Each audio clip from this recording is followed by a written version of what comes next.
It's the Acer Swift 7, the world's thinnest laptop, at a whopping 9.98 millimeters. That's ridiculously thin. Now, in order to make it this thin, sacrifices had to be made.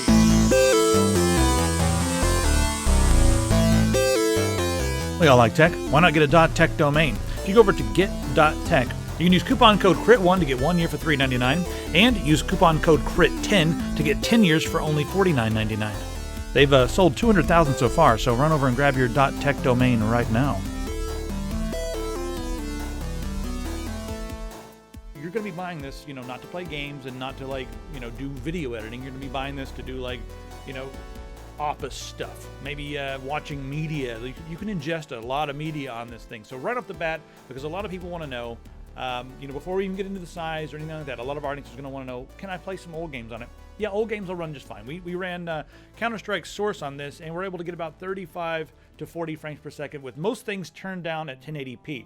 Now, however, if you want to go back and play some retro games and stuff like that, yes, you can play games on the train while you're on your way to work or while you're on your way to see your girlfriend who lives far away. You guys will make it work. I know you will. Now let's go through the actual size of this thing, and then we'll talk about the specs, because they made some interesting choices here with the specs, some that make me scratch my head and some that go, makes sense.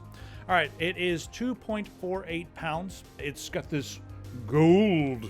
This is the gold one here. So it comes in gold, and then we also have fingerprint black, we're going to call this. Yes, fingerprint black coating up here.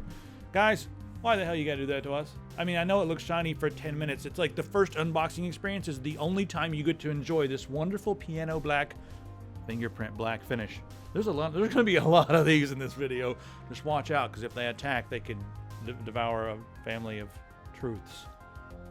Now, as far as your media experience goes, you're going to want to use headphones. Probably the speakers, they actually have an okay sound to them. They're crisp and they sound okay. Of course, no bass response, because you just have that tiny little speaker over here on the bottom here and here. So that's whatever.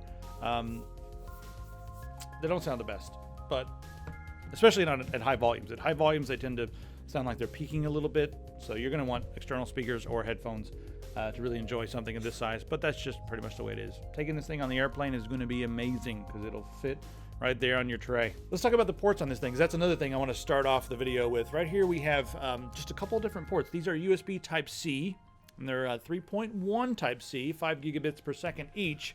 And you can do a lot with those ports, but there's only 2 of them. So we're going to be taking a trip to Dongle City.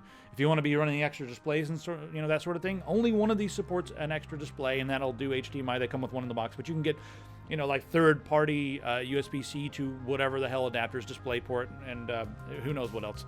But you can get other adapters, and you can run an external, monitor or something like that at the same time as you charge this thing. So that's kind of interesting. And we also have a combo headphone and microphone port on the side here, which Apple is like, no, we don't do that anymore. Webcam on the top with it does 720p, and it's got very whatever quality. It's got, hey, this thing is the best we could cram into this tiny bezel. Freeze!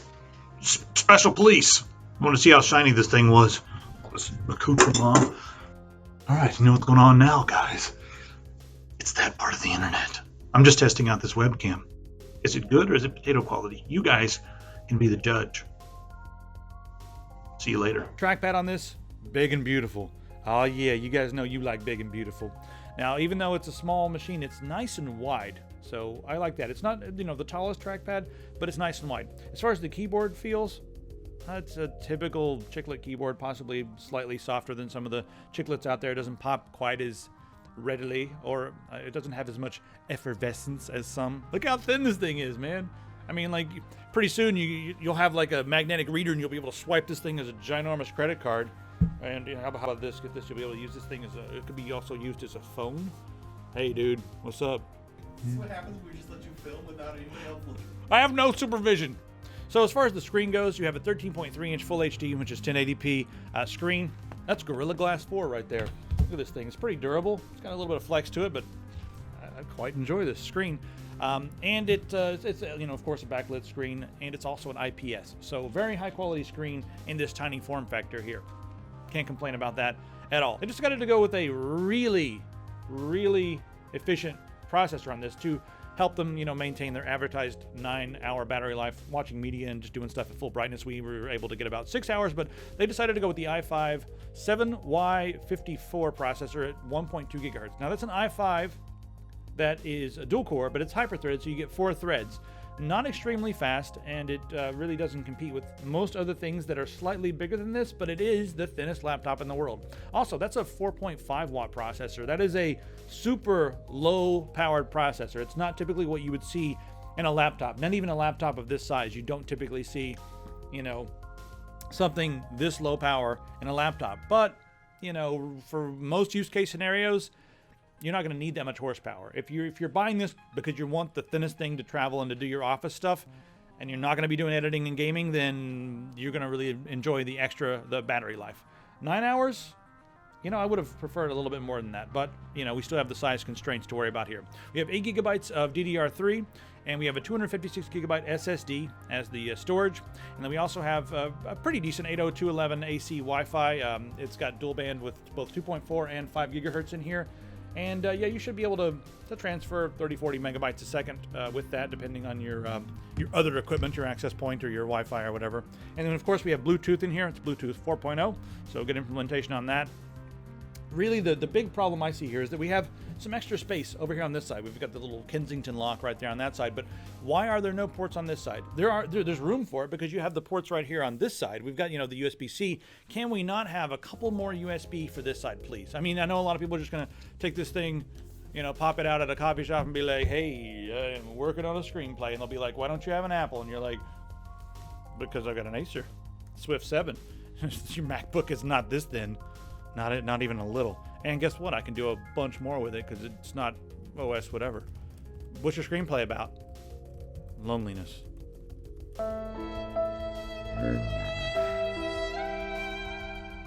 And the need for attention in coffee shops.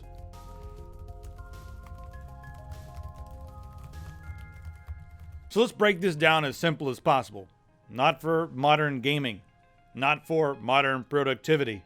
For office work, media watching, taking it wherever you want, using it for general use, email, super slim stuff, coding, totally fine on this. So there are a lot of uses for this. It is really sexy other than the fact that it's a fingerprint magnet. Why the hell is it such a fingerprint magnet? But that's okay. I do like it. I wish it was slightly more powerful, and I think I would go with a few extra millimeters if we could have, slightly better cooling, even though this one stays pretty cool to the touch even when it's doing rendering and like doing some severe testing. It's still pretty cool to the touch and doesn't get that hot. But I would take slightly thicker if I could have longer battery life, and maybe one of those slightly more powerful processors. Yeah, that'd be better for gaming. Hey, League of Legends, whatever. You can play that on this. Play League of Legends on on notebooks. So guys, go ahead and check on the link in the description for the current price. And, let me know, because the price is going to go up and down. That's why we don't put the price in the video. Throughout the life of the video, the price may go up a couple $100, down a couple $100, depending, whatever. So anyway, go ahead and click on the link in the description. Check out the price.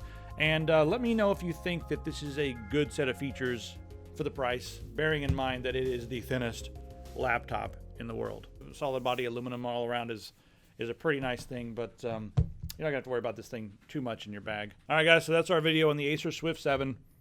Interesting set of features. Sacrifices were made. So there you have it.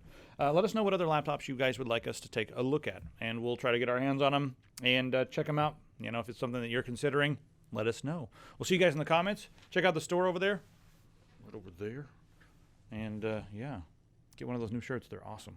See you guys later.